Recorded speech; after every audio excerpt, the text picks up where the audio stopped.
And that shooting that began at a bar spilled out into the plaza and into a nearby residence. Police say more than 30 shots were fired, and one of those bullets made its way into a family home. We spoke with the father, who says he narrowly avoided becoming a victim.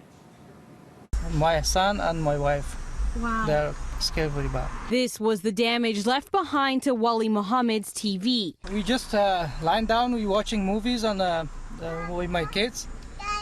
So boom, boom, boom, boom, like that, and after that I see the bruise cross from my window and my TV. Muhammad and his family left shaken after a bullet burst through their second-floor window. Their apartment just steps away from where the shootout began after 1 a.m. When the bar is open, this area is not safe. Really? It's not first time. And this time is very bad. The area resident puts the blame squarely on the bar where the violence erupted.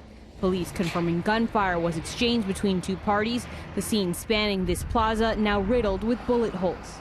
We've had extra police at Glencairn and Marley since March because there was reported gang violence shooting around the 3 or 4 bars there. So the extra police have been in there since March.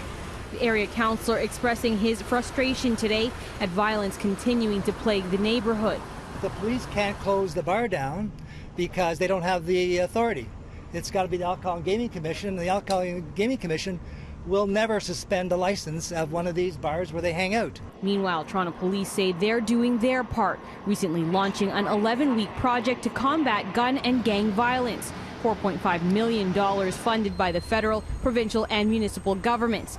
The initiative will heavily focus on street gangs, which police say were at the center of this morning's shooting. We have over 100 street gangs that we can identify. I guarantee you there are more than 100 street gangs. And so we are actively doing our investigations. All 3 levels of government have been of great assistance. Yesterday was a good example. Yesterday, the province announcing $3 million in funding for 40 additional CCTV cameras in neighborhoods with rising gang activity. Toronto Mayor John Tory today weighing in, saying there is still more to be done, pointing to the fact that one of the victims has a history of gun-related offenses. We've got to take a look not only at support for the police, not only at investing in the communities and keeping kids away from gangs, but also at some of the bail and sentencing laws that are allowing these people to get convicted and arrested over and over again.